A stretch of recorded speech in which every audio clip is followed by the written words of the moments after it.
Hello dear students, welcome to my YouTube channel maths plus point. Students, आज के lecture में हम लोग क्लास 12 ऑर्गेनिक केमिस्ट्री का पहला चैप्टर हेलो अल्केन एंड हेलोडीन को स्टार्ट करने जा रहे हैं।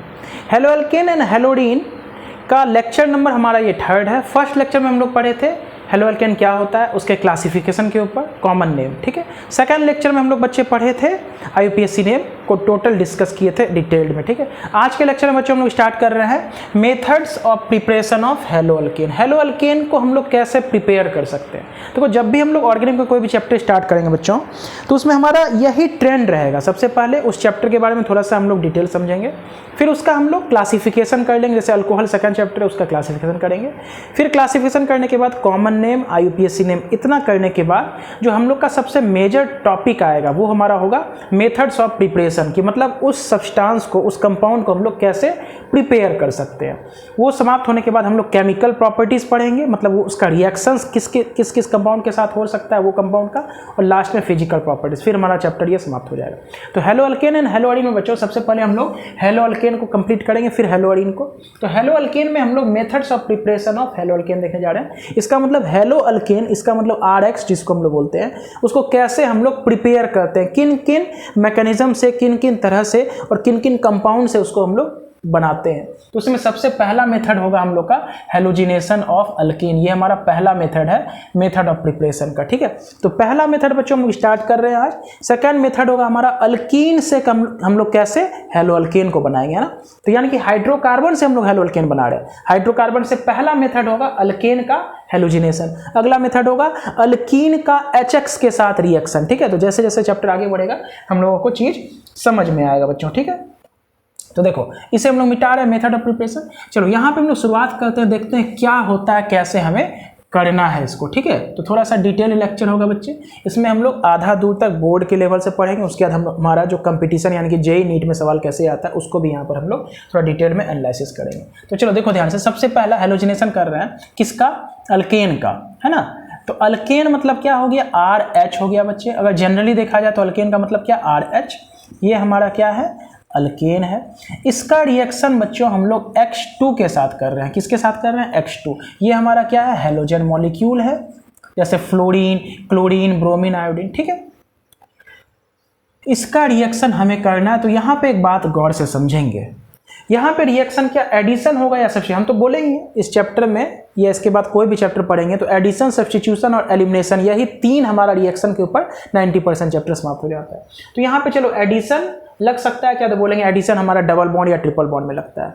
तो सिंगल बॉन्ड है, सिंगल बॉन्ड में सब्स्टिट्यूशन रिएक्शन हम लोग पढ़ेंगे। तो सब्स्टिट्यूशन रिएक्शन करके यहाँ पे हम लोग प्रोडक्ट बनाएंगे। तो सब्स्टिट्यूशन कैसे होगा, बोलेंगे RH है तो एक हाइड्रोजन यहाँ से रिप्लेस हो जाएगा हेलोजन एटम के एक एटम से। इसमें 2 एटम है तो एक एटम X आएगा, H को यहाँ से रिप्लेस करके क्या बना देगा, RX बना देगा, और प्लस यहाँ से HX निकल जाएगा। बोलो क्लियर है, ठीक। यही RX हमारा क्या है बच्चों, हेलो अल्केन है, या जिसको हम लोग कॉमन नेम में क्या बोलते हैं, अल्काइल हलाइड बोलते हैं। बोलो क्लियर है ना बच्चे। ये हमारा CN है, CN का मतलब कॉमन नेम, और ये हमारा IUPAC नेम जो कि हम लोग कल के लेक्चर में डिस्कस किए थे, ठीक।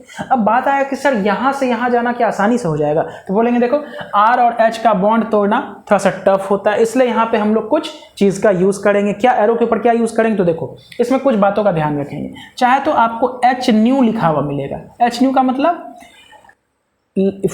एनर्जी ऑफ फोटोन, लाइट का एनर्जी HNu से हम लोग रिप्रेजेंट कर सकते हैं। या यहाँ पे हमें सनलाइट लिखा हुआ मिलेगा। क्या लिखेगा, मतलब ये जो रिएक्शन होता है ना सब्स्टिट्यूशन, जिसे हम लोग आगे समझेंगे फ्री रेडिकल सब्स्टिट्यूशन रिएक्शन होता है, ये किसके प्रेजेंस में होगा, सनलाइट या HNu लिखा रहेगा।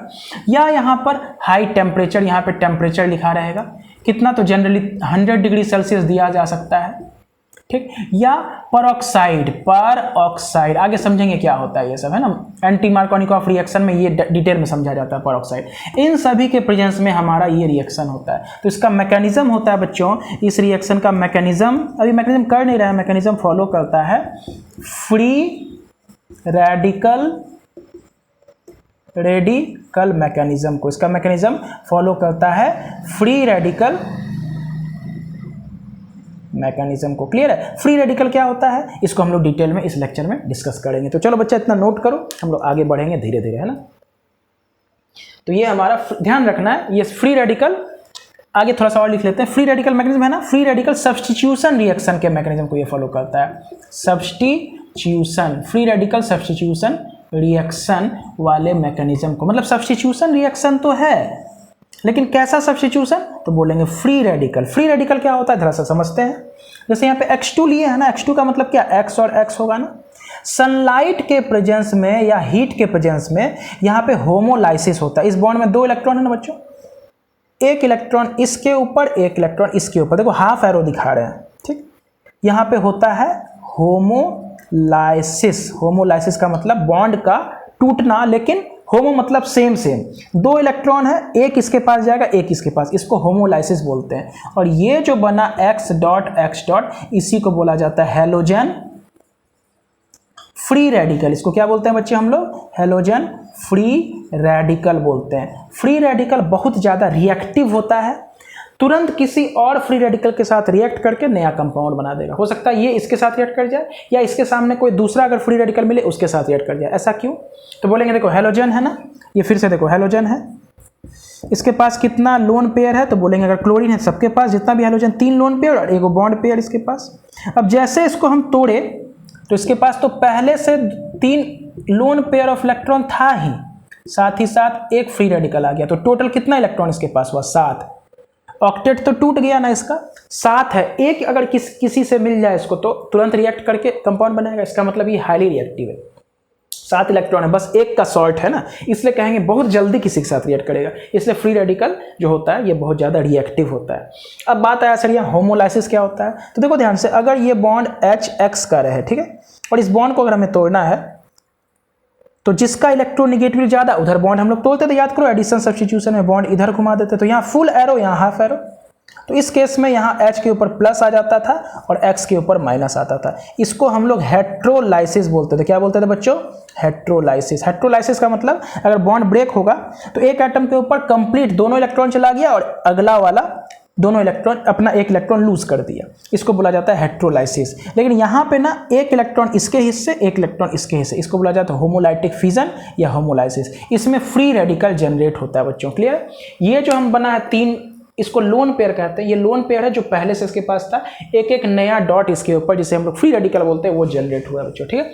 चलो इतना चीज नोट कर लेना है, आगे हम लोग बढ़ते हैं और चैप्टर को आगे बढ़ाते। थोड़ा टेढ़ा लिखा जाता है बच्चों, हम चेक कर रहे हैं यहाँ पे, कोई बात नहीं, बस आपको देखना है। हो सकता है थोड़ा सा लिखते लिखते उधर डाउनवर्ड चल जाता है, वो धीरे धीरे आदत हो जाएगा तो हम लोग लिख लेंगे, है ना। होता क्या इस तरह लिखने में थोड़ा उधर डाउन हो जाता है।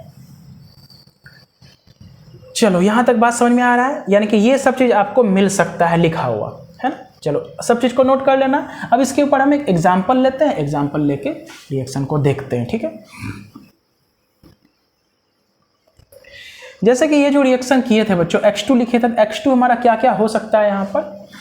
X2 हमारा हो सकता है फ्लोरीन हो सकता है, क्लोरीन हो सकता है, ब्रोमीन हो सकता है, आयोडीन हो सकता है। इन सभी के साथ हम हैलोजन ये मॉलिक्यूल के साथ हम अल्केन का रिएक्शन कर सकते हैं। तो चलो शुरुआत करते हैं एक एग्जाम्पल लेके। यहाँ पर मेरे पास CH4 है, इसका रिएक्शन Cl2 के साथ करते हैं।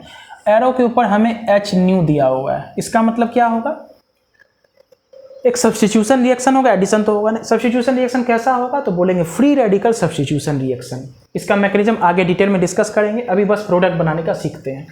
तो बोलेंगे सब्स्टिट्यूशन मतलब यहाँ से एक H भागेगा किसके द्वारा, तो बोलेंगे क्लोरीन के द्वारा। एक क्लोरीन आएगा, एक H को यहाँ से डिस्प्लेस या सब्स्टिट्यूट कर देगा, तो ये बनेगा प्लस HCl, क्लियर है। ये इसका प्रोडक्ट हुआ, इसका नाम मीथेन है और इसका नाम क्लोरोमीथेन है, क्लोरोमीथेन, क्लियर है। तो कैसे बना होगा ये चीज़, ये तो हम आगे डिस्कस करेंगे ना, मैकेनिज्म इसका क्या होता है। हल्का सा सीख लेते हैं, डिटेल में मैकेनिज्म आगे समझेंगे। तो कार्बन के पास 4 बॉन्ड है, क्लोरीन को भी हम ऐसे खोल के लिख लेते हैं। सनलाइट के प्रेजेंस में ये बॉन्ड हमारा होमोलाइटिक फिजन करेगा, एक इलेक्ट्रॉन इसके पास और एक इलेक्ट्रॉन इसके पास। सिमिलरली किसी एक बॉन्ड को हम ब्रेक करेंगे तो एक इलेक्ट्रॉन इस हाइड्रोजन के पास, एक इलेक्ट्रॉन इस कार्बन के पास, ठीक है। इसी को बोला जाता है फ्री रेडिकल। यहाँ भी फ्री रेडिकल बनेगा, यहाँ भी फ्री रेडिकल बनेगा, ठीक है। अब बोलेंगे सर एक क्लोरीन फ्री रेडिकल इस कार्बन फ्री रेडिकल के साथ जुड़ के क्या बन जाएगा, इसके पास तो 3 हाइड्रोजन पहले से था ही ना, एक नया बन गया, एक क्लोरीन फ्री रेडिकल इस कार्बन फ्री रेडिकल के साथ जुड़ के Cl बना देगा और एक क्लोरीन फ्री रेडिकल एक H फ्री रेडिकल के साथ मिलके HCl बना देगा। क्लियर, इसी को हम CH3Cl लिख सकते हैं। ठीक है, ऐसा करके हम प्रोडक्ट बनाना सीखेंगे, लेकिन ये कंप्लीट डिटेल मैकेनिज्म नहीं है, बस यहाँ पे हम हल्का सा आपको हिंट कर रहे हैं। ठीक है, तो चलो ये वाला प्रोडक्ट हमारा बन के तैयार हुआ। इसी प्रकार का यहाँ पे हम लोग ढेर सारा एग्जाम्पल्स देख सकते हैं ताकि हमारा क्लैरिटी बढ़ता चला जाए। नेक्स्ट एग्जाम्पल लेते हैं हम लोग। CH3 है, CH3 इथेन है, इसका रिएक्शन हम लोग Cl2 के साथ कर लेते हैं। यहाँ पे HNO या सनलाइट कुछ मिला रहेगा, तो क्या बनेगा प्रोडक्ट बोलो बच्चों? बोलेंगे सब। हाँ, एक बात ध्यान दो, यहाँ पे ना अगर क्लोरीन का कंसंट्रेशन हम बढ़ाते जाएंगे, मतलब क्लोरीन एक्सेस में ले लेंगे, तो ये जो CH3Cl बना है ना, आगे फिर क्लोरीन के साथ रिएक्ट करके एक हाइड्रोजन और रिप्लेस करके CH2Cl2 बना देगा। फिर अगला मॉलिक्यूल जो CH2Cl2 बनेगा, फिर एक मॉलिक्यूल Cl2 के साथ रिएक्ट करके CHCl3 बना देगा।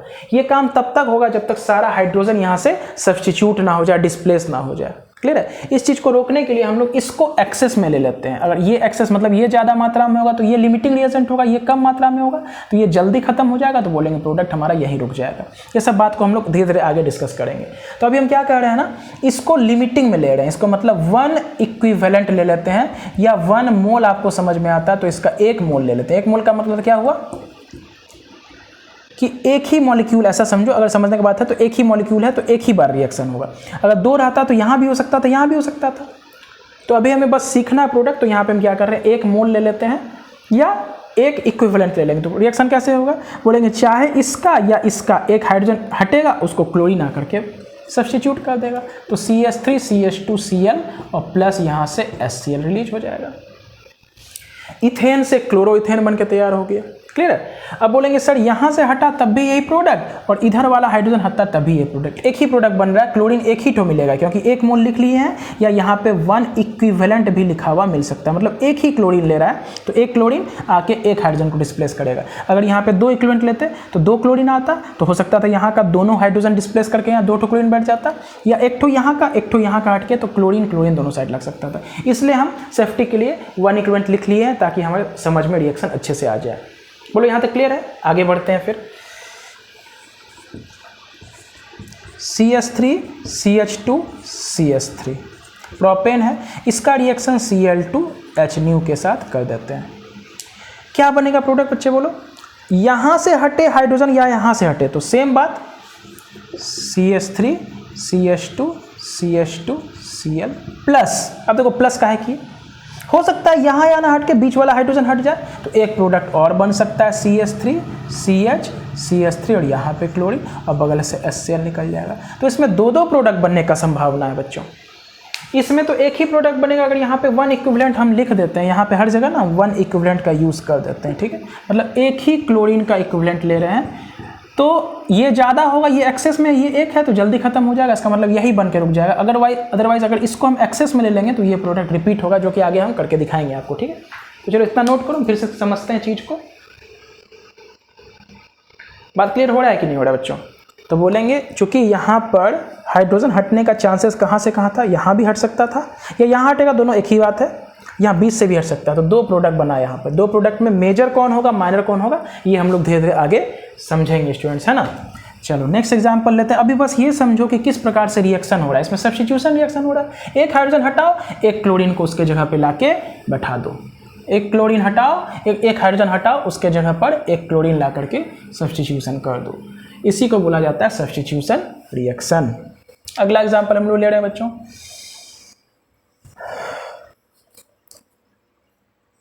CH3 CH2 CH2 CH3 plus इसके साथ Cl2। बोलोगे सर हर बार क्लोरीन ही क्यों ले रहे हैं, क्या ब्रोमीन आयोडीन के साथ नहीं होगा? तो बोलेंगे सबके साथ होगा, धीरे धीरे आ रहे हैं उसके ऊपर।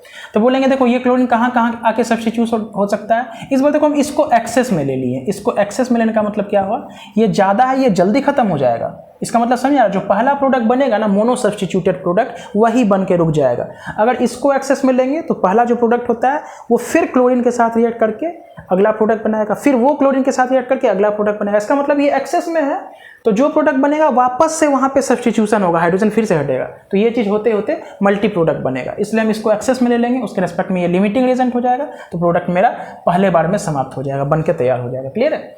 तो चलो कहाँ से क्लोरीन हाइड्रोजन डिस्प्लेस हो सकता है, एक यहाँ से और यहाँ से करेंगे तो दोनों सेम बात है। यहाँ से हटाओगे तो 1 क्लोरोब्यूटेन या यहाँ से हटाओगे तो 1 क्लोरोब्यूटेन। तो एक प्रोडक्ट तो हमारा एंड वाला रिजल्ट दे रहा है CH3 CH2 और यहाँ पे CH2 के साथ क्लोरीन। या ऐसा हो सकता है यहाँ का हाइड्रोजन हट जाए, ये वाला यहाँ पे क्लोरीन बैठ जाए, तो CH3 CH2 CH CH3 और यहाँ पे क्लोरीन प्लस HCl यहाँ से निकल जाएगा। ठीक, यहाँ से भी हटाओगे तो सेम बात है ना। तो देखो ध्यान से, जो पहला केस मीथेन लिए तो उसमें एक ही प्रोडक्ट बनता था, इसमें एक से ज़्यादा प्रोडक्ट बनने का संभावना है। इसमें मेजर कौन होगा, माइनर कौन होगा, हम लोग कुछ समय बाद डिस्कस करेंगे। क्लियर है? अभी उस चीज़ को हम लोग यहाँ पर होल्ड कर रहे हैं, क्योंकि ये जो सब्स्टिट्यूशन रिएक्शन है ना बच्चों, बड़ा कॉम्प्लिकेटेड है ना, इसमें बहुत सारा नया चीज़ हमें सीखना पड़ता है, तो कि आगे हम लोग सीखेंगे। तो देखो, जब भी एक से ज़्यादा जगह से हाइड्रोजन हटने का संभावना था तो हम हर जगह से हटा के दिखे। अब देखो ध्यान से, अगर मान लो हम केस ऐसा बना रहे हैं, CH3 CH CH3 और यहाँ पे CH3 है ना, इसको आइसो ब्यूटेन कहते हैं, आइसोब्यूटेन। इस ग्रुप को CH3 CH CH3 को CS आइसो ग्रुप बोलते हैं, और ये अल्केन है तो आइसोब्यूटेन हो गया। इसका रिएक्शन हम Cl2 के साथ कर रहे हैं in the presence of sunlight या HNO। तो कैसा होगा, सब्स्टिट्यूशन रिएक्शन होगा और फ्री रेडिकल सब्स्टिट्यूशन होगा। कहाँ से क्लोरीन हट सकता है, बोलेंगे हाइड्रोजन हट सकता है तो यहाँ से या यहाँ से या यहाँ से, तीनों में से तो एक ही बात होगा, यहाँ से हटाओ या यहाँ से हटाओ या यहाँ से हटाओ। तो एक प्रोडक्ट हमारा बन गया, यहाँ से क्लोरीन हट गया तो, और प्लस अगला प्रोडक्ट क्या बनेगा बच्चे, C। अगर बीच वाला हाइड्रोजन हटा तो यहाँ क्लोरीन लगेगा, यहाँ CH3 और नीचे CH3, बोलो क्लियर। और बगल से HCl यहाँ से निकल जाएगा। तो देखो, दो प्रोडक्ट बनना यहाँ पर हमारा, चाहे तो यहाँ वाला हाइड्रोजन, फिर से वही बात बोल रहे हैं, इसको हम एक्सेस में ले लेते हैं। अभी क्या होता है एक्सेस और लिमिटिंग, आगे हम लोग समझते हैं, हर चीज़ क्लियर करेंगे बच्चों। तो इसको हम लोग एक्सेस में ले लेते हैं। तो एक्सेस में जैसे लेंगे कि इसके साथ ऐड करके, चाहे तो यहाँ वाला क्लोरीन हटेगा, हाइड्रोजन हटेगा तो यहाँ पे बना, और अगर यहाँ से ना हट के यहाँ वाला हटा तो बोलेंगे ये वाला प्रोडक्ट बनेगा। इसको हम 1 इक्विवेलेंट मान लेते हैं सेफ्टी के लिए। 1 इक्विवेलेंट का मतलब एक ही क्लोरीन है, तो डाई सब्स्टिट्यूटेड प्रोडक्ट नहीं बनेगा। इसका मतलब समझे, अगर एक से ज़्यादा मॉलिक्यूल रहेगा क्लोरीन का ना, तो हो सकता है यहाँ भी सब्स्टिट्यूशन हो जाए, साथ ही साथ यहाँ भी सब्स्टिट्यूशन हो जाए। बोलो क्लियर है? तो हम अपने चीज़ को सरल करने के लिए 1 इक्विवेलेंट ले लेते हैं, तो हमारा ये प्रोडक्ट बन के तैयार होता है। सबका नाम बच्चे आप लिख सकते हैं। ठीक, चलो अब देखो ध्यान से, नेक्स्ट एग्जांपल हमने इसमें क्या हुआ, एक से ज़्यादा प्रोडक्ट बनाना। अब हम एक ऐसा एग्जांपल कंसीडर कर रहे हैं बच्चे जिसमें आपको टेंशन वाली बात नहीं होगी। इसका रिएक्शन किसके साथ करते हैं, Cl2 के साथ करते हैं HNO के प्रेजेंस में। अब बोलेंगे कहाँ से हाइड्रोजन हटेगा, अगर इसको हम 1 इक्विवेलेंट मान लें तो बोलेंगे हर हाल में, अब मेरे पास एक ही टाइप का हाइड्रोजन, सारा मिथाइल ग्रुप है, तो चाहे यहाँ से हटाओ या यहाँ से हटाओ या यहाँ से हटाओ या यहाँ से हटाओ, सब जगह से एक ही प्रोडक्ट मेरा बनेगा। क्या बनेगा, इसको मिटा रहे हैं बच्चों हम, क्या प्रोडक्ट बनेगा, CH3C CH3 CH3 और यहाँ से CH2 Cl। बोलो क्लियर है? यहाँ भी हटाओगे वही बात, यहाँ भी हटाओगे यही बात, यहाँ भी हटाओगे यही बात। तो ये हमारा, अगर इस टाइप का प्रोडक्ट रहता है, इस तरह का रिएक्टेंट रहता है, तो हमारा प्रोडक्ट बहुत आसानी से बन जाता है। इसमें एक ही प्रोडक्ट बनेगा। बाकी इस केस में यहाँ भी हट सकता है, यहाँ भी हट सकता है, 2 प्रोडक्ट बनेगा। तो कौन मेजर होगा कौन माइनर होगा, ये हम लोग आगे डिस्कस करने वाले हैं। क्लियर है? तो नोट किया जाए बच्चे से।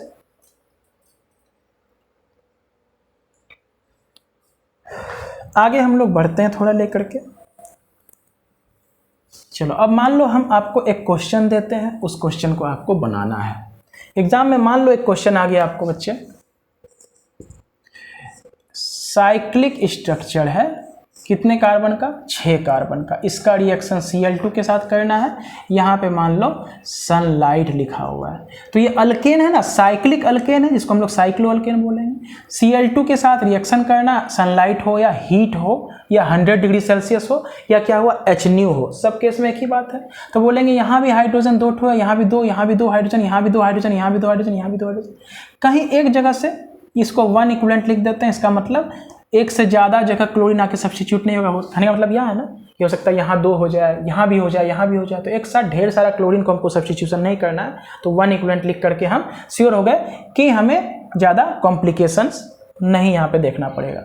तो कैसे यहाँ पे सब्स्टिट्यूशन होगा, बोलेंगे सर हमें मालूम है, चलो इसको जैसे कंसीडर करेंगे, यहाँ दो हाइड्रोजन, इसी प्रकार हर कार्बन पे दो हाइड्रोजन है, तो एक हाइड्रोजन यहाँ से हटेगा और यहाँ पे आके क्लोरीन सब्स्टिट्यूट हो जाएगा और बगल से HCl निकल जाएगा। तो बोलो एक ही टाइप का प्रोडक्ट हुआ या एक से ज़्यादा प्रोडक्ट बनने का संभावना है? बोलेंगे सर हर जगह तो एक ही टाइप का कार्बन है ना, सबके पास दो हाइड्रोजन, क्या कुछ डिफरेंट यहाँ पे दिख रहा है? बोलेंगे नहीं सर, हर कार्बन एक ही जैसा हमको दिख रहा है। तो बोलेंगे यहाँ पे चिंता वाली बात नहीं है, एक ही प्रोडक्ट बन के तैयार होगा, ये वाला क्लोरोसाइक्लोहेक्सेन इसका नाम हो जाएगा। तो बोलेंगे ऐसे केस में ना एक से ज़्यादा प्रोडक्ट नहीं बनेगा, तो यही हमारा मेजर हो जाएगा। जैसे इसके पिछले केस में दो टाइप का प्रोडक्ट बन रहा था, एक क्लोरीन लास्ट में लगा था, एक बीच में लगा था, क्लियर है? तो इस तरह के हमें कोई कंफ्यूजन वाला बात नहीं। अगला क्वेश्चन मान लो बच्चे 5 कार्बन का आ गया, इसका रिएक्शन Cl2 के साथ H में कर दिए। फिर वही बात, हर जगह एक ही टाइप का कार्बन है, किसी एक जगह से हम हटा देते हैं हाइड्रोजन को और उसके स्थान पे क्लोरीन को डिस्प्लेस कर देते हैं, प्लस HCl से निकल जाएगा। तो ये जो प्रोडक्ट बन रहा है बच्चे, ये आपको एग्जाम में बनाना है। इसी को बोला जाएगा क्या? तो बोलेंगे सर इसे सब्स्टिट्यूशन रिएक्शन। हाइड्रोजन यहाँ से सब्स्टिट्यूट हो गया क्लोरीन के द्वारा, और इसका मैकेनिज्म क्या होगा? Free radical mechanism. कहानी क्लियर है? तो इस तरह से हमें प्रोडक्ट बना के एग्जाम में बच्चों तैयार करना है। तो चलो, तभी से हम लोग सिर्फ और सिर्फ क्लोरीन का यूज़ किए। तो क्या ब्रोमीन, आयोडीन, फ्लोरीन के साथ रिएक्शन नहीं होगा? तो बोलेंगे सबके साथ रिएक्शन होगा। ऐसा नहीं कि रिएक्शन किसी के साथ होगा, किसी के साथ नहीं होगा। बस किसी का स्पीड ज़्यादा, रिएक्टिविटी ज़्यादा, तो किसी का रिएक्टिविटी बच्चों कम होगा, है ना? देखो यहाँ पे हैलोजन मेरे पास कौन कौन था? तो F2 था, Cl2 था, Br2 था और I2 था। हम किसके साथ रिएक्शन देख रहे थे? तभी से Cl2 के साथ। तो क्या इन सभी के साथ रिएक्शन नहीं होगा? बोलेंगे सभी के साथ होगा, रिएक्शन सभी के साथ होगा। लेकिन इसके साथ अगर फ्लोरीन के साथ देखा जाए तो हाईली एक्सोथर्मिक होता है रिएक्शन। अब एक एक बात नोट करेंगे, हाईली एक्सोथर्मिक होता है बच्चों ये रिएक्शन। हाईली एक्सोथर्मिक का मतलब ये हुआ इसमें इतना ज़्यादा हीट निकलेगा, और ये सब रिएक्शन को हम लोग जनरली अगर लेबोरेटरी में करते हैं तो हीट इतना ज़्यादा रिलीज होगा कि जिस बर्तन में, जिस फ्लास्क में हम रिएक्शन कर रहे हैं, हो सकता है वो ब्लास्ट कर जाए, है ना? तो हैजार्डस हो सकता है। इसलिए हम लोग बोलेंगे फ्लोरीन के साथ जनरली रिएक्शन को लेबोरेटरी में परफॉर्म नहीं करते, इंडस्ट्री में कर सकते हैं। होगा बिल्कुल, क्योंकि देखो ध्यान से, बहुत सारा कंपाउंड होता है, जैसे CFC बोला जाता है, क्लोरोफ्लोरोकार्बन, CF2Cl2। तो यहाँ से हाइड्रोजन हट के फ्लोरीन सब्स्टिट्यूट हुआ होगा ना, CFCl3, है ना? ये सब फ्रेयॉन्स है। क्या है बोलो? फ्रेयॉन्स है, जो रेफ्रिजरेंट इस सब में यूज होता है ना। तो बोलेंगे यहाँ पे फ्लोरीन का सब्स्टिट्यूशन हुआ है बच्चों। तो फ्लोरीन का सब्स्टिट्यूशन कैसे हुआ होगा? किए होंगे तभी हुआ होगा। इसका मतलब इंडस्ट्री में ये सब प्रिपेयर होता है ना। लेकिन चूंकि रिएक्शन हाईली एक्सोथर्मिक है, तो बोलेंगे बच्चों हम लोग ऐसे रिएक्शन को अंडर कंट्रोल्ड कंडीशन में करते हैं। रिएक्शन की जहाँ तक बात है, बिल्कुल होगा, मैकेनिज्म बिल्कुल इसका बनेगा, सेम चीज़ जैसा पढ़ेंगे वैसा ही बनेगा, लेकिन बहुत कम हम लोग इसको प्रैक्टिस में करते हैं। एग्जाम में ज़्यादातर क्वेश्चन क्लोरीन ब्रोमीन के साथ आता है, ठीक? ये दोनों बहुत अच्छा रिजल्ट देता है, हम लोग इसका रिएक्शन करते हैं, तो ये हमारे लिए यूजफुल है और हम लोग इसको परफॉर्म भी करते हैं। आयोडीन के साथ फिर थोड़ा सा कॉम्प्लिकेशंस आ जाता है। क्या कॉम्प्लिकेशंस आ जाता है बच्चों? आयोडीन के साथ रिएक्शन रिवर्सिबल हो जाता है। क्या हो जाता है? रिवर्सिबल हो जाता है। रिवर्सिबल का मतलब समझे? रिएक्टेंट है, दो रिएक्टेंट आपस में रिएक्ट करके प्रोडक्ट बनाया, तो प्रोडक्ट में जो दो चीज़ निकल रहा था, जैसे RX और HX, दोनों रिएक्ट करके वापस से मेरा रिएक्टेंट बना देता है। फॉर एग्जांपल CH4 का रिएक्शन, जैसे एग्जांपल देखो, यहाँ पे कर लेते हैं, फिर मिटा के फ्रेश करेंगे। इसका रिएक्शन अगर हम I2 के साथ कर देंगे तो बनेगा क्या बच्चों बोलो? CH3I बनेगा ना, एक हाइड्रोजन हटेगा, प्लस यहाँ पे HI बहुत स्ट्रॉन्ग रिड्यूसिंग एजेंट होता है। रिड्यूसिंग एजेंट का काम क्या है? इसको रिड्यूस करके इससे आयोडीन हटा के हाइड्रोजन ऐड कर देगा। इसका मतलब एडिशन ऑफ हाइड्रोजन को हम लोग रिडक्शन बोलते हैं। इसका मतलब यहाँ पे रिडक्शन रिएक्शन परफॉर्म होगा, ये इसको रिड्यूस करके वापस ये बना देगा। समझ में आ रहा है? तो देखो ध्यान से इधर जाने का रिएक्शन का रेट जितना ज़्यादा हुआ, उससे कई ज़्यादा इधर बैकवर्ड डायरेक्शन में रिएक्शन परफॉर्म हो जाता है। इसलिए बोलेंगे HI, ये अल्केन का रिएक्शन अगर हम I2 के साथ करते हैं तो इसमें जो HI बनता है ये स्ट्रॉन्ग रिड्यूसिंग एजेंट है, वापस इसके साथ CH3I के साथ रिएक्ट करके वापस CH4 बना देता है। इसलिए इस रिएक्शन को भी हम थोड़ा कंट्रोल वे में करते हैं। कैसे करेंगे? क्योंकि एक रिडक्शन रिएक्शन है। लाइट कट गया बच्चों, कोई नहीं, थोड़ी देर में आ जाएगा लाइट,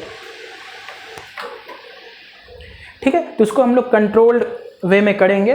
इसके साथ एक ऑक्सीडाइजिंग एजेंट अगर हम यूज़ कर लेंगे, ऑक्सीडाइजिंग एजेंट इसके साथ रिएक्ट करके इसको वापस से I2 बना देगा तो हमारा बोलेंगे रिएक्शन परफॉर्म हो जाएगा। तो देखो ध्यान से क्या सीखे, H2 4 प्रकार का मेरा फ्लोरीन क्लोरीन ब्रोमीन आयोडीन, इन दोनों के साथ आराम से रिएक्शन करेंगे। I2 के साथ रिएक्शन रिवर्सिबल हो जाएगा तो इसके ऊपर थोड़ा सा हमें फोकस करना है। और F2 के साथ हाईली एक्सोथर्मिक होता है, बहुत ज़्यादा हीट रिलीज होता है, तो इसको भी हम लोग कंट्रोल्ड कंडीशन में करेंगे। इसका मतलब टेंशन खत्म हो गया, एग्जाम में ज़्यादातर इसके ऊपर क्वेश्चन रहता है, इसके ऊपर आएगा तब भी उसको हम लोग यहाँ पे डिटेल में समझ जाएंगे। क्लियर है कहानी? चलो आगे बढ़ा जाए। तो चलो एक एक करके फिर हम फ्लोरीन क्लोरीन आयोडीन के साथ सबके साथ रिएक्शन देख लेते हैं। हम लोग यहाँ पर क्लोरीन के साथ देखे थे ना, फ्लोरीन के साथ भी देख लेते हैं। जैसे हमारे पास एग्जाम्पल है CH4 प्लस F2, इसका रिएक्शन मान लो HNU के प्रेजेंस में हम कर रहे हैं। और यहाँ पे हीटिंग जैसे हम लोग लिखे थे ना, ये रिएक्शन हीट के प्रेजेंस में 100 डिग्री, तो चूंकि ये खुद हाईली एक्सोथर्मिक रिएक्शन होता है तो इसमें बहुत ज़्यादा हीट हम लोग नहीं देंगे, एकदम कंट्रोल्ड वे में इस रिएक्शन को करेंगे। रिएक्शन कैसे होगा? सब्स्टिट्यूशन, तो एक हाइड्रोजन हटेगा, फ्लोरीन उसको डिस्प्लेस कर देगा, तो प्रोडक्ट क्या बनेगा? CH3F plus HF। बोलो क्लियर है? और प्लस लार्ज अमाउंट में हीट यहाँ से रिलीज होगा, इसलिए कहेंगे ये एक्सोथर्मिक रिएक्शन है। क्लियर? ऐसे रिएक्शंस को बहुत कंट्रोल्ड कंडीशन में हमें करना पड़ता है।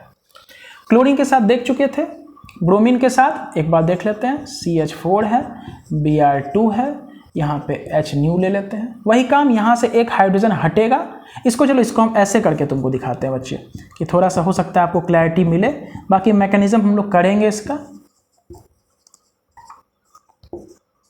यहाँ से एक हाइड्रोजन यहाँ से एक ब्रोमीन के साथ निकल जाएगा, ऐसे भी बहुत जगह समझाया जाता है, ठीक है।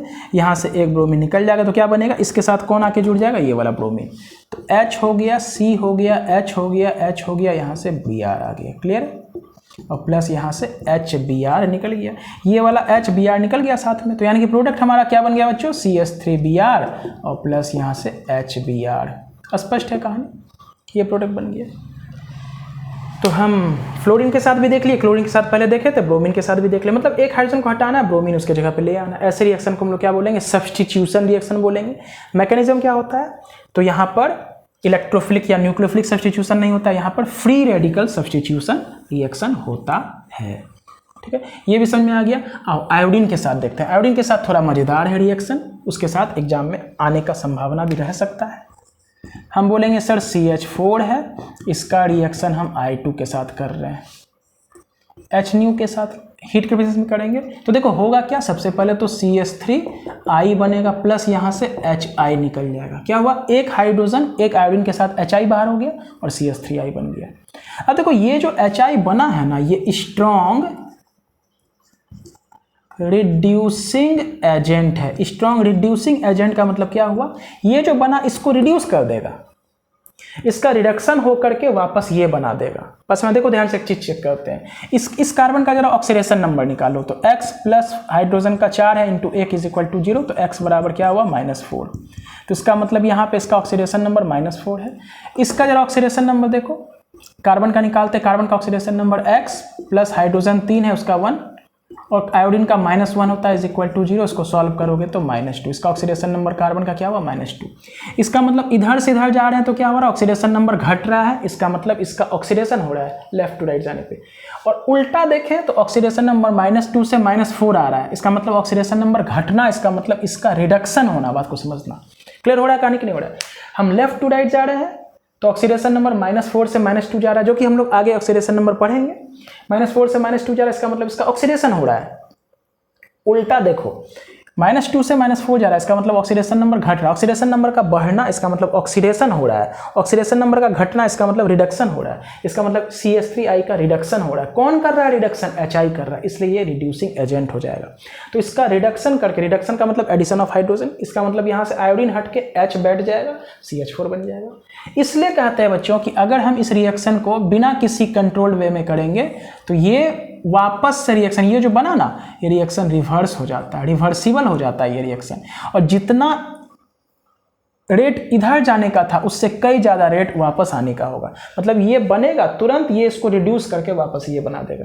तो बोलेंगे तब तो कोई मतलब निकला नहीं हमारे रिएक्शन का, है ना। हम ये बनाना चाहते थे, वापस HI क्या होता है? स्ट्रॉन्ग रिड्यूसिंग एजेंट होता है, इसके साथ रिएक्ट करके ये बना देगा, तो काम तो गड़बड़ हो गया। इसलिए हम लोग यहाँ पे थोड़ा सा ध्यान से समझेंगे बच्चों। करना क्या पड़ता है कि जब भी मीथेन का रिएक्शन हम I2 के साथ कर रहे हैं तो यहाँ पर HNu तो ले रहे हैं, साथ ही साथ यहाँ पे HiO3 हाइड्रोआयोडिक एसिड या HNO3 नाइट्रिक एसिड, जो कि ये सब क्या होता है, स्ट्रॉन्ग ऑक्सीडाइजिंग एजेंट होता है बच्चे, ठीक है, स्ट्रॉन्ग ऑक्सीडाइजिंग एजेंट होता है। ये ऑक्सीडाइजिंग एजेंट HI को ऑक्सीडाइज करके कुछ और बना देगा। इसका मतलब HI जो यहाँ पर रिडक्शन के लिए तैयार था, इसका रिडक्शन करने के लिए, वो इसके साथ रिएक्ट करके कुछ और बना देगा। इसका मतलब ये यहाँ से समाप्त हो गया। ये जैसे ही समाप्त हो जाएगा तो ये फ्रेश बच गया, ये फ्रेश बच जाएगा, तो वापस रिवर्स डायरेक्शन में रिएक्शन नहीं होगा। इसका मतलब देखो होगा क्या, इस दोनों का रिएक्शन कर लिए, साथ ही साथ हम रिएक्शन के कंटेनर में इसको भी डाल दिए। तो जैसे अब हमारा CH3I और यहाँ से हमारा बच्चों HI बनेगा, ये HI क्या करेगा, इसके साथ रिएक्ट करेगा। क्या करेगा बच्चों बोलो, ये HI बना ना, HI किसके साथ रिएक्ट करेगा, HiO3 के साथ। ये दोनों का रिएक्शन होगा, ये अपना एक नया प्रोडक्ट बना देगा। इसका मतलब जैसे ये दोनों रिएक्ट कर जाएगा तो ये समाप्त हो गया, तो ये मेरा बच जाएगा और ये वापस हमारा फाइनल प्रोडक्ट बन जाएगा। क्लियर है कि नहीं है बच्चों? रोशनी थोड़ा सा कम दिख रहा होगा क्योंकि लाइट कटा हुआ है, लाइट आने के बाद वापस से ठीक हो जाएगा। चलो देखो, इसको हम वापस एक बार करके दिखाते हैं। इस बात को नोट कर लेना बच्चों, इसको हम मिटा रहे हैं, वापस से आपको लिखना है।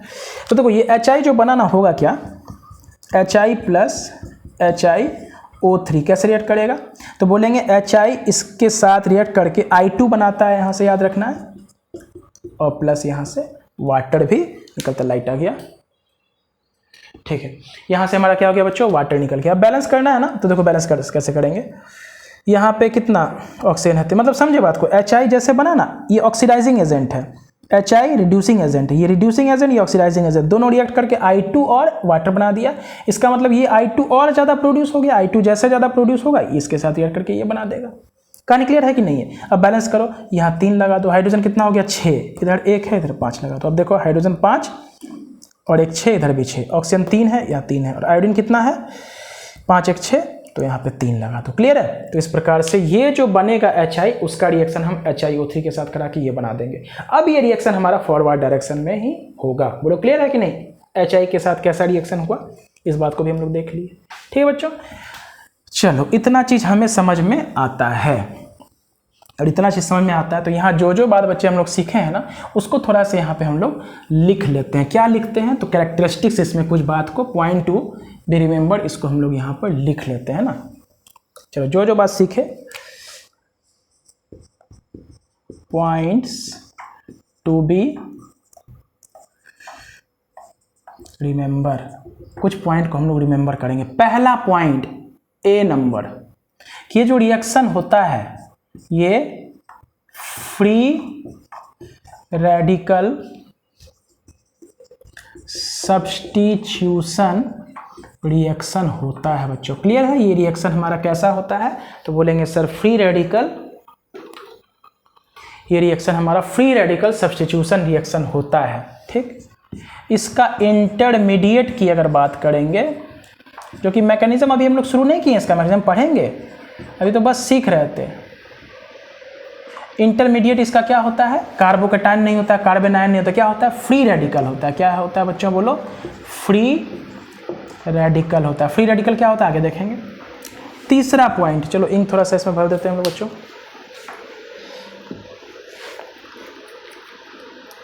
दो पॉइंट हम लोग लिख लिए बच्चे। तीसरा पॉइंट कि जो रिएक्शन होगा किसके प्रेजेंस में होगा, तो बोलेंगे सर HNu के प्रेजेंस में होगा, या सनलाइट के प्रेजेंस में होगा, या पेरोक्साइड के प्रेजेंस में होगा, या हाई टेम्परेचर पे होगा। यानी कि देखो ध्यान से, RH का रिएक्शन जो हम X2 के साथ कर रहे थे, यहाँ पे क्या हो सकता है, HNu हो सकता है, और सनलाइट हो सकता है, या क्या हो सकता है, टेम्परेचर, हाई टेम्परेचर यानी कि 100 डिग्री सेल्सियस दिया जा सकता है, और पर ऑक्साइड। सभी बातों को एक जगह यहाँ पे हम लोग लिख लेते हैं। तो क्या बनता है, RH प्लस HX बनता है। क्लियर है? HX बनता है। ठीक, अब ध्यान से सुनो, कभी कभी ऐसा हमें दिया जा सकता है कि RH का रिएक्शन अगर हम X2 कर रहे हैं और रिएक्शन को हम डार्क में कर रहे हैं, किस में कर रहे हैं, डार्क में, तो क्या बनेगा प्रोडक्ट, तो बोलेंगे नो रिएक्शन। जब भी हमारा रिएक्शन डार्क में होगा, डार्क में मतलब ये सब रिएक्शन हमेशा ना लाइट के प्रेजेंस में होता है। Free radical substitution reaction light के प्रेजेंस में होता है। तो अगर डार्क लिखा रहेगा तो रिएक्शन हमारा नहीं होगा।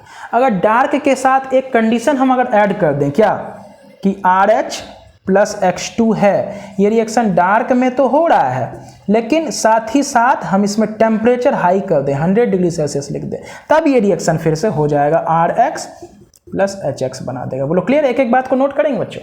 फ्री रेडिकल सब्स्टिट्यूशन रिएक्शन है, सब्स्टिट्यूशन है, ध्यान से समझो।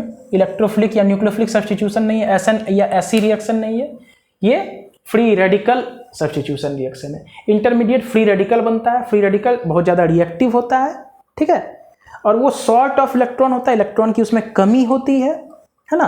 तो 3 डिग्री फ्री रेडिकल वाला अगर कोई बन रहा है इंटरमीडिएट तो ज़्यादा बढ़िया होगा। इसका मतलब इस एक बात लिख लेते हैं कि फ्री रेडिकल जो बनेगा 3 डिग्री वाला फ्री रेडिकल अच्छा होगा, 2 डिग्री उससे खराब और 1 डिग्री सबसे खराब। यानी कि 3 डिग्री वाला फ्री रेडिकल, ये सब क्या है बोलो? फ्री 3 डिग्री, यहाँ लिख लेते हैं फ्री रेडिकल सबसे बढ़िया 3 डिग्री, फिर 2 डिग्री, फिर 1 डिग्री, है ना। फ्री रेडिकल सबसे बढ़िया 3 डिग्री वाला, फिर 2 डिग्री, फिर 1 डिग्री। क्लियर है? तो फ्री रेडिकल बनता है। सनलाइट या HNO के प्रेजेंस में होगा, डार्क में रिएक्शन नहीं होगा। डार्क के साथ अगर 100 डिग्री सेल्सियस लगा देते हैं तो ये हमारा रिएक्शन फिर परफॉर्म हो जाएगा, ठीक है। इतने बात को बच्चे नोट कर ले हम लोग, है ना। अब आगे देखो, हम बोलेंगे X2 के साथ तो लेते हैं। X2 के साथ अगर हम फ्लोरीन के साथ X2 अगर मान लो मेरा फ्लोरीन हो जाता है बच्चे, है ना, तो X2 अगर फ्लोरीन हो जाता है तो बोलेंगे रिएक्शन हाईली एक्सोथर्मिक। इन सभी बातों को एक जगह हम नोट कर लेते हैं ना, यानी कि C नंबर लिख लेते हैं, अब हम लोग D नंबर लिख लेते हैं। तो F2Cl2 Br2 और I2 इसके साथ वापस से कर लेते हैं, लिख लेते हैं यहाँ पर हाईली एक्सोथर्मिक। इन दोनों के साथ रिएक्शन यूजफुल है, हमारा होता है, अच्छा रिजल्ट देता है। ये हमारा रिवर्सिबल होता है। अगर रिवर्सिबल होगा, रिवर्सिबल को रोकने के लिए टू स्टॉप या to perform the reaction in forward direction, हम लोग को यूज करना पड़ेगा क्या? ऑक्सीडाइजिंग एजेंट, जैसे HNO3, HiO3 ETC। अगर इसको यूज कर लोगे तो फिर हमारा रिएक्शन कंप्लीट हो जाएगा। समझ में आ रहा है? To perform the reaction in forward direction we have to use HNO3 HiO3। इसका यूज कर लेंगे तो फिर I2 के साथ अगर हम रिएक्शन करते हैं तो HI जो बनेगा वो स्ट्रॉन्ग रिड्यूसिंग एजेंट है। इस दोनों के साथ, दोनों में से किसी एक के साथ रिएक्ट करके I2 बना देगा और प्लस वाटर बना देगा। और I2 एक बार बन गया तो हमारा जो HI रिड्यूसिंग एजेंट था वो हमारा खत्म हो गया, तो हमारा रिएक्शन परफॉर्म हो जाएगा। तो ये बात को बच्चे हम लोग ध्यान से यूज करेंगे। 5वां पॉइंट जो कि बहुत ज़्यादा इंपॉर्टेंट पॉइंट है, जो कि आपके एग्जाम में इससे रिलेटेड क्वेश्चंस रहता है, उसको भी देख लेते हैं यहाँ पर। हर एक बात को बच्चे लिख लेंगे आप कि देखो, तभी से हम एक्सेस वाला बात समझा रहे थे ना। जैसे एक एग्जाम्पल ही ले लेते हैं, क्या हम लोग CH4 है प्लस Cl2 है, यहाँ पे HNO ले लेते हैं, ठीक। देखो होगा क्या, अगर ये क्लोरीन हमारा एक्सेस में रहे, क्या रहे बच्चे बोलो? एक्सेस में रहे, मतलब बहुत ज़्यादा मात्रा में, तो सबसे पहले यहाँ से हाइड्रोजन हटेगा, यहाँ से क्लोरीन, इसको डिस्प्लेस करेगा तो क्या बनेगा? CH3Cl बनेगा। अब चूंकि क्लोरीन मेरा बहुत ज़्यादा मात्रा में है, ये जो बना है इसके साथ क्लोरीन रिएक्ट कर जाएगा। एक हाइड्रोजन इसके पास है ना, अभी 3 हाइड्रोजन है, एक और हट जाएगा क्लोरीन के द्वारा, फिर क्या बन जाएगा? CH2Cl2, जो कि तभी हम बताने की कोशिश कर रहे थे आपको शुरू में। ये बना, चूंकि क्लोरीन एक्सेस में है, वापस किसके साथ रिएक्ट कर जाएगा बोलो? ये जो बना ये Cl2 के साथ वापस से रिएक्ट कर जाएगा। तो वापस से रिएक्ट करके क्या बनेगा? अभी भी इसके पास एक हाइड्रोजन, 2 हाइड्रोजन, तो एक हट जाएगा, तो CHCl3 बन गया। वापस ये क्लोरीन के साथ, क्लोरीन को एरो के ऊपर भी लिख सकते हैं या हम लोग प्लस करके भी लिख सकते हैं, या इसके ऊपर क्लोरीन भी लिख सकते हैं, सारा HNO के प्रेजेंस में। तो ये जो बना, देखो इसको 2 तरीका होता है बच्चों, चाहे तो इस तरह लिख दो या कभी कभी एरो के ऊपर Cl2 लिख देगा, HNO लिख, इसका मतलब हमको वही रिएक्शन करना। Cl2 को एरो के ऊपर भी लिखा दिया जा सकता है, ठीक है। तो वही चीज़ हम लिख रहे थे, यहाँ प्लस करके लिखे या एरो के ऊपर लिख दिए, दोनों एक ही बात है।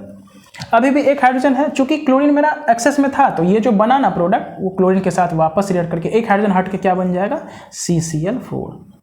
ये था क्या बोलो? क्लोरोमीथेन था, क्लोरोमीथेन था। ये हमारा क्या बन गया बच्चों बोलो? डाई क्लोरोमीथेन बन गया। ये ट्राई क्लोरोमीथेन बन गया, और ये टेट्राक्लोरोमीथेन, या इसका कॉमन नाम कार्बन टेट्राक्लोराइड होता है। क्या होता है? टेट्राक्लोरोमीथेन तो होगा ही, साथ ही साथ कार्बन टेट्रा क्लोराइड। क्या लिखे हैं? Carbon tetra chloride. और इसको हम लोग कॉमन नेम में क्लोरोफॉर्म भी बोलते हैं। क्या बोलते हैं? क्लोरोफॉर्म, जिसको एनेस्थेसिया में हम लोग यूज़ करते हैं। क्लियर हो रहा है बात कि नहीं हो रहा है? तो ये मिथाइल क्लोराइड या क्लोरोमीथेन, क्लोरोमीथेन IUPAC नेम हो गया, मिथाइल क्लोराइड इसका कॉमन नेम हो जाएगा। मिथाइल क्लोराइड बच्चे इसका क्या हो जाएगा? Common name. डाइक्लोरोमीथेन इसका IUPAC नेम है। मिथाइलिन क्लोराइड कल भी हम बताए थे, इसका दूसरा नाम क्या, कॉमन नेम क्या होता है? मिथाइलिन क्लोराइड है ना, मिथाइलिन क्लोराइड भी इसका कॉमन नेम होता है। ट्राइक्लोरोमीथेन IUPAC नेम, क्लोरोफॉर्म इसका common name. Carbon tetra chloride common name हो गया और IUPAC नेम इसका नीचे लिख देते हैं टेट्रा क्लोरोमीथेन। क्या लिखेंगे? Tetra chloromethane. ये हो गया कॉमन नेम CN और ये हो गया बच्चों IUPAC नेम। बोलो क्लियर? तो ये काम हो जाता है, ध्यान से समझना थोड़ा सा। अगर क्लोरीन हमारा एक्सेस में है तो बच्चों ये काम होने लगता है। तो ये हमारे लिए यूजफुल नहीं है। बोलो क्यों? क्योंकि इसका रिएक्शन इसके साथ करना था, हमें ये चाहिए था, लेकिन ढेर सारा प्रोडक्ट यहाँ बन गया। तो सबको सेपरेट करके ये पाना थोड़ा सा मुश्किल काम है। मुश्किल क्या, बहुत सारा मुश्किल काम है, बहुत ज़्यादा मुश्किल, कि सभी ना बने, सबको रोक के हम यहीं पे बना ले, है ना। तो इसलिए लेबोरेटरी में इस रिएक्शन को हम लोग परफॉर्म नहीं करते, क्योंकि लेबोरेटरी में करेंगे ढेर सारा प्रोडक्ट बनेगा, ठीक है, तो हमारा जो मेन प्रोडक्ट ये चाहिए तो वो मिल ही नहीं पाएगा, मिक्सचर ऑफ प्रोडक्ट आएगा। तो इस कंडीशन को अवॉइड करने के लिए, रोकने के लिए, ये सब कॉमन नाम बच्चे हम लोग बार बार लिखेंगे। अभी चूंकि हम लोग इसको समझना था तो कॉमन नेम में सब थोड़ा सा हम कम ध्यान दे रहे हैं, ठीक है। तो बोलेंगे देखो ध्यान से बच्चे, इसको रोकने के लिए हम चाहते हैं कि प्रोडक्ट हमारा यहीं तक बन जाए। इसको नोट करो, हम क्या करेंगे, क्लोरीन को एक्सेस में ना लेकर के किसको एक्सेस में ले लेंगे? मीथेन को एक्सेस में ले लेंगे। मीथेन को एक्सेस में लेंगे तो बोलो होगा क्या? क्लोरीन कम पड़ गया ना। तो अगर क्लोरीन कम पड़ गया तो जो हमारा क्लोरोमीथेन बना था, है ना, क्लोरोमीथेन जो बना था वो आगे फिर, चूंकि क्लोरीन तो है ही नहीं ना, तो हमारा प्रोडक्ट CH3Cl यहीं पे स्टॉप लग जाएगा, प्लस HCl।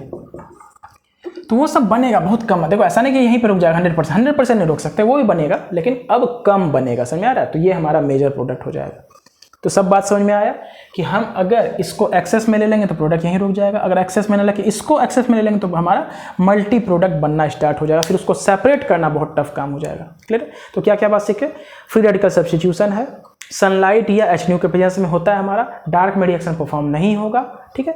HI के साथ रिवर्सिबल रिएक्शन हो जाता है, तो उसके साथ कोई ऑक्सीडाइजिंग एजेंट यूज़ कर लेंगे तो ऑक्सीडाइजिंग एजेंट HI के साथ रिएक्ट करके हमारा वाटर और I2 बना देगा, फिर हमारा रिएक्शन फॉरवर्ड डायरेक्शन परफॉर्म होगा।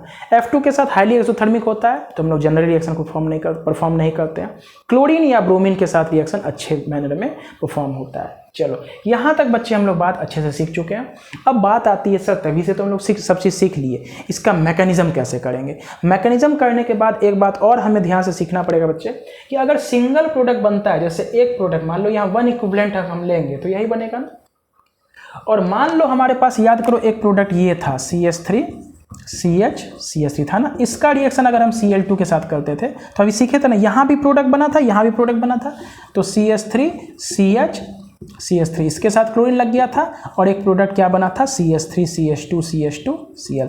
तो इस दोनों में मेजर कौन होगा, माइनर कौन होगा, इसको भी हमें सीखना है। तो जिसके लिए हमें बच्चे सेलेक्टिविटी और रिएक्टिविटी के ऊपर थोड़ा सा फोकस करना पड़ता है, जो कि बच्चे हम लोग अपने नेक्स्ट लेक्चर में करेंगे, क्योंकि लेक्चर चूंकि बहुत ज़्यादा लंबा हो जाता है तो बच्चे इसे अच्छे से देख नहीं पाते हैं। तो आज के लेक्चर में बच्चे बस हम यहीं तक रखते हैं। नेक्स्ट लेक्चर में ये जो हम लोग प्रोसेस पढ़े हैं, रिएक्शन पढ़े हैं, है ना, इसका हम लोग मैकेनिज्म डिटेल मैनर में देख लेंगे। मैकेनिज्म देखने के बाद हम क्या गौर करेंगे कि अगर हमारा एक से ज़्यादा प्रोडक्ट बन रहा है यहाँ पर, तो दोनों में मेजर माइनर कौन होगा। तो इसमें देखो हर केस में अलग अलग बात बनेगा, है ना। जैसे फ्लोरीन रहेगा, क्लोरीन रहेगा, ब्रोमीन रहेगा और आयोडीन रहेगा। क्लियर है? इसमें ध्यान देना कि पहले हम बता देते हैं, नेक्स्ट लेक्चर में जो चीज़ हम बताएंगे मैकेनिज्म के साथ साथ उसको यहाँ पे थोड़ा सा हम डिस्कस कर देते हैं, ताकि हो सकता है आप इसके ऊपर थोड़ा सा कंसस हो जाइएगा। तो नेक्स्ट लेक्चर हमारा क्या रहेगा, मैकेनिज्म, और साथ ही साथ सेलेक्टिविटी और रिएक्टिविटी का टॉपिक रहेगा। कहने का मतलब क्या है, फ्लोरीन है, क्लोरीन है, ब्रोमीन है और क्या है बोलो बच्चों, आयोडीन, है ना। हम चारों के साथ रिएक्शन करते हैं, ठीक करते हैं, क्या बोलते हैं बोलो, CH3 मान लो एक यहाँ पर ऐसा करके कोई आइसोब्यूटेन है, ठीक है, इसका रिएक्शन हम चारों के साथ कर रहे हैं। देखो सबसे पहले यहाँ फ्लोरीन ले लेते हैं, फिर यहाँ क्लोरीन ले लेते हैं, फिर यहाँ ब्रोमीन ले लेते हैं और यहाँ पे क्या ले लेते हैं बच्चों, आयोडीन ले लेते हैं, ठीक है। हमको इन सभी के साथ रिएक्शन करना है। तो देखो प्रोडक्ट कितना बनेगा, बोलेंगे सबको वन इक्विवेलेंट लिए है ना। वन इक्विवेलेंट का मतलब यह होता है कि यहाँ से एक ही हाइड्रोजन हटा के एक ही क्लोरीन बैठाना, ऐसा नहीं कि दो क्लोरीन बैठा देना। डाई सब्स्टिट्यूटेड प्रोडक्ट नहीं बनाना, मोनो सब्स्टिट्यूटेड प्रोडक्ट बनाना है, ठीक है। तो देखो फ्लोरीन के साथ क्या बनेगा, चाहे तो फ्लोरीन यहाँ से हाइड्रोजन हटाए या यहाँ से एक प्रोडक्ट, और अगर यहाँ से हटाता है तो यहाँ एक प्रोडक्ट। तो देखो कौन कौन प्रोडक्ट बन सकता है बच्चे, इसको थोड़ा सा यहाँ पर हम, चाहे तो ये बनेगा या नहीं तो क्या बनेगा, CH3 CH3 और एक फ्लोरीन ऊपर में। देखो ध्यान से बच्चे, हम देख लेते हैं साइड तक अच्छे से दिख रहा है या नहीं दिख रहा है। हाँ चलो ठीक है।